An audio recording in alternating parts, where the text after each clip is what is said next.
تبارک و تعالیٰ نے ہمیں ذوالحج کا مہینہ عطا فرمایا اور اس کے احکام کو سمجھنے کی توفیق عطا فرمائی کہ اللہ تبارک و تعالیٰ نے ان ایام کے اندر ہمارے لیے کیا کیا ضروری رکھا ہے، کیا کرنے سے کیا فوائد ہے، کیا کرنے سے اس کے کتنے اجر ہے، ان ساری چیزوں کو کہ اللہ تبارک و تعالیٰ کے نزدیک عشرہ ذوالحج یعنی ذوالحجہ کی یہ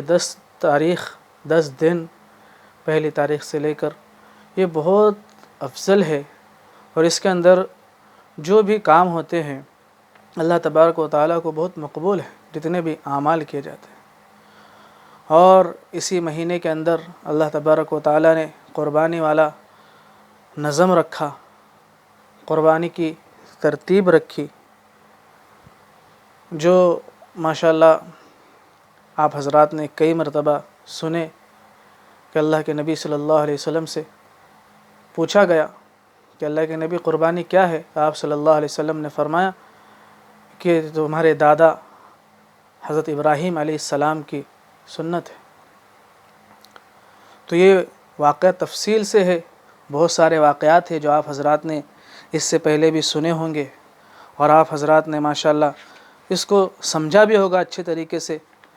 اس کے اندر بہت ساری چیزیں ہیں، بہت سارے اسباق ہیں، اور جو ہماری زندگیوں کے لیے بنانے کے لیے بدلنے کے لیے کافی ہے۔ تو یہ بہت ساری چیزیں ہیں۔ حضرت ابراہیم علیہ السلام کا واقعہ کہ اللہ تبارک و تعالیٰ نے ان کو کئی مرتبہ آزمایا، اس کے اندر ایک آزمائش یہ بھی تھی جس کو آج ہم قربانی کے نام سے جانتے ہیں کہ اللہ تبارک و تعالیٰ نے کس طریقے سے خواب کے ذریعے حضرت سیدنا ابراہیم علیہ السلام کو یہ حکم فرمایا کہ آپ اپنے محبوب چیز کو میری راہ میں قربان کریں۔ تو آپ اپنے خواب کو اس طریقے سے پورے کرنے پر کامل اترے، اور اسی پر حضرت سیدنا اسماعیل علیہ السلام یہ بھی اپنی طرف سے پورے طریقے سے ساتھ دینے میں کامیاب رہے، جس کو اللہ تبارک و تعالیٰ نے بہت سراہا۔ اور قرآن کے اندر اللہ تبارک و تعالیٰ نے سلام علی ابراہیم اس طریقے سے الفاظ فرمائے، بہت تفصیل سے واقعہ ہے، اور ہر ادا کو، ہر ایک جزء کو، ہر ایک حصے کو اللہ تبارک و تعالیٰ نے سلامت کر دیا قیامت تک کے لیے، قربانی والے عمل کو، ام ہاجرہ کے عمل کو، یعنی کہ یہ جو قربانیاں دی ہے، یہ جو قربانیاں کے دل سے جس کو اللہ تبارک و تعالیٰ نے قبول کر لیا۔ اللہ تبارک و تعالیٰ یہ قربانی مانگتا ہے محترم بزرگوں، لیکن قربانی لیتا نہیں ہے۔ اس سے ایک سبق ہے کہ اللہ تبارک و تعالیٰ نے اشارتاً فرمایا کہ آپ قربان کرو، لیکن قربانی لی نہیں گئی، لیکن وہ اس طریقے سے اس کے اندر جو اخلاص تھا، اس کے اندر جو اللہ سے للہیت تھی، اللہ کی جو محبت تھی، جو حضرت سیدنا ابراہیم علیہ السلام، سیدنا اسماعیل علیہ السلام، اما ہاجرہ، ان سب کے دلوں میں جو اللہ کی محبت تھی وہ اصل تھی، اسی چیز کو قابل قبول کہا گیا، اسی چیز کو قبول کیا گیا۔ اور آج ہم قربانیاں دیتے ہیں، اسی کے اندر اس کے اندر یہی چاہا جا رہا ہے کہ ہم قربانی خالص اللہ کے لیے اپنے پورے دل کے ساتھ میں، دل کی گہرائیوں کے ساتھ میں، محبت کے ساتھ میں ہم قربانی دیں۔ تو یہ تو بہت تفصیل سے واقعہ ہے، ماشاءاللہ آپ سبھی حضرات کو معلوم ہوگا کہ کس طریقے سے اللہ کا حکم ہوا، اور کس طریقے سے حضرت سیدنا ابراہیم علیہ السلام نے اس خواب کو پورا کرنے کی تعبیر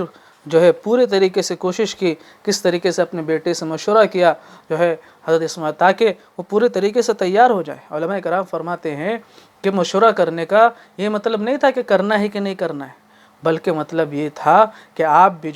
پورے طریقے سے اللہ کے حکم میں تیار ہو جائے۔ اور وہی چیز کیا کہ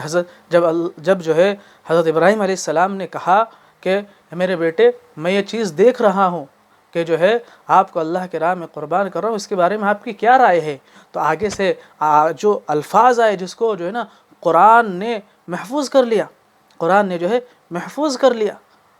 قرآن کے اندر اللہ تبارک و تعالیٰ نے اتار دیا اور رہتی دنیا تک بتا دیا کہ دیکھو جب ہمارے حکم کی باری آئی تو اسماعیل نے کیا کہا، یا ابت افعل ما تؤمر ستجدنی ان شاء اللہ من الصابرین۔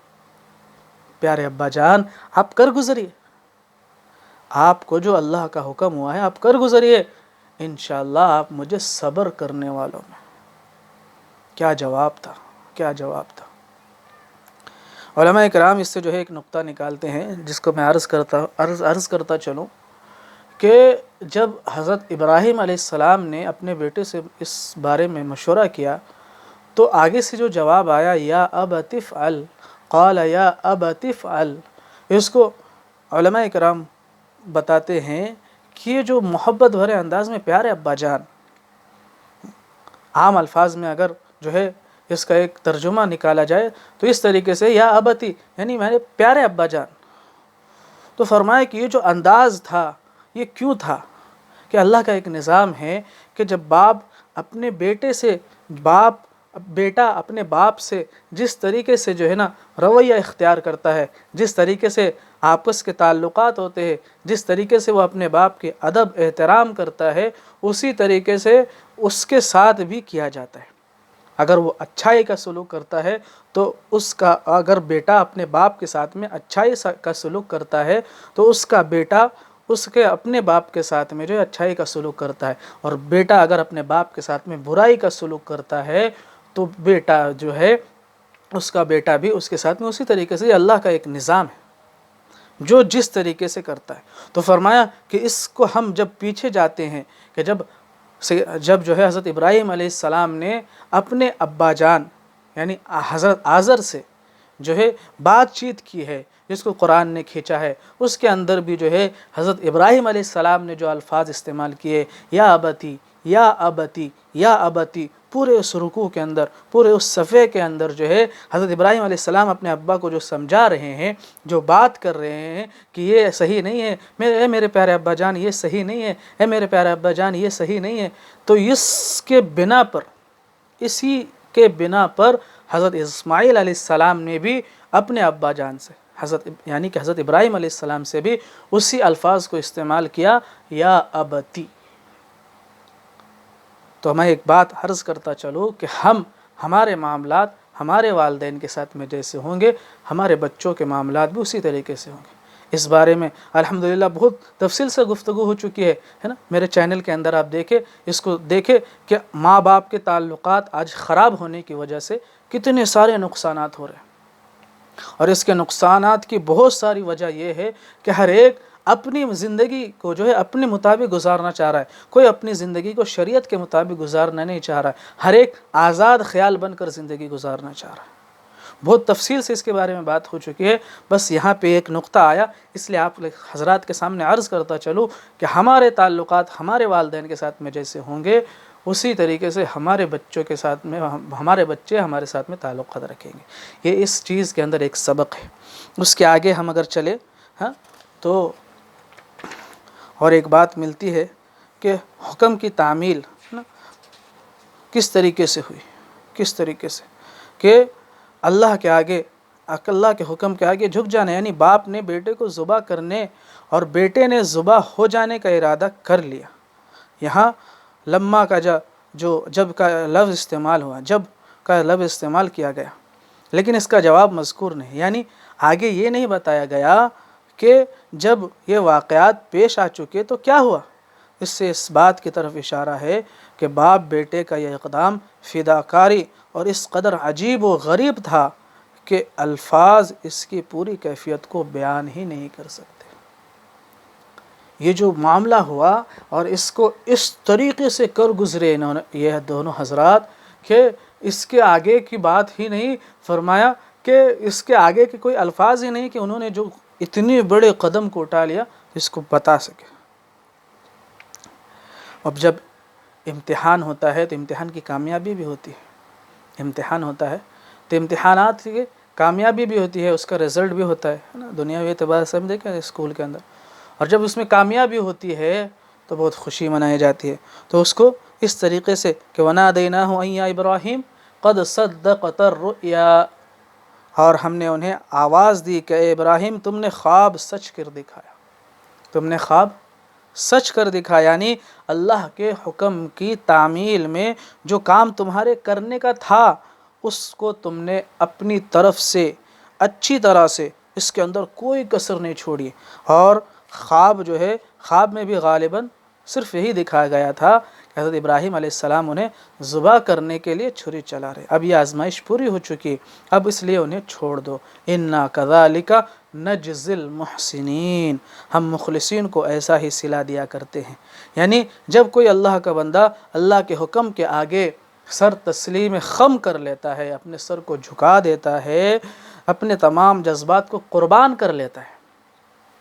اللہ کے حکم کے آگے، تو ہو جاتا ہے، تو ہم بالآخر اسے دنیاوی تکلیف سے بچا لیتے ہیں اور آخرت کا اجر و ثواب بھی اس کے نام اعمال میں لکھ دیتے ہیں۔ تو یہ انعامات جب اللہ کے حکم کو پورا کر لیا جاتا ہے، پورے دل سے پورا کرنے کا ارادہ کر لیا جاتا ہے اور اس میں پورے طریقے سے اتر جاتے ہیں، تو اللہ تعالیٰ اس طریقے سے فرماتے ہیں کہ ہم پھر اس کو جو ہے دنیاوی تکلیف سے بچا بھی لیتے ہیں اور آخرت کا اجر و ثواب بھی اس کے نام اعمال میں لکھ دیتے ہیں۔ اس کے آگے وَفَدَيْنَاهُ بِذِبْحٍ عَظِيمٍ، اور ہم نے ایک بڑا ذبیحہ اس کے عوض میں دیا۔ روایات میں ہے کہ حضرت ابراہیم علیہ السلام نے یہ آسمانی آواز سن کر اوپر کی طرف دیکھا، جب یہ آسمان سے آواز آئی تو اوپر کی طرف دیکھا تو دیکھا کہ حضرت جبرائیل علیہ السلام ایک مینڈھا لیے کھڑے تھے، ایک مینڈھا لیے کھڑے تھے۔ بعض روایات سے معلوم ہوتا ہے کہ یہ وہی مینڈھا تھا جس کی قربانی حضرت آدم علیہ السلام کے صاحبزادے حابیل نے پیش کی تھی، واللہ اعلم۔ بہرحال یہ جنتی مینڈھا حضرت ابراہیم علیہ السلام کو عطا کیا ہوا، اور انہوں نے اللہ تعالیٰ کے حکم سے اپنے بیٹے کے بجائے اس کو قربان کیا۔ اس ذبیحہ کو عظیم اس لیے کہا گیا کہ یہ اللہ کی طرف سے آیا تھا۔ اس ذبیحہ کو عظیم اس لیے کہا گیا کہ یہ اللہ کی طرف سے آیا تھا، اور اس کی قربانی مقبول ہونے میں کسی کو کوئی شک نہیں ہو سکتا۔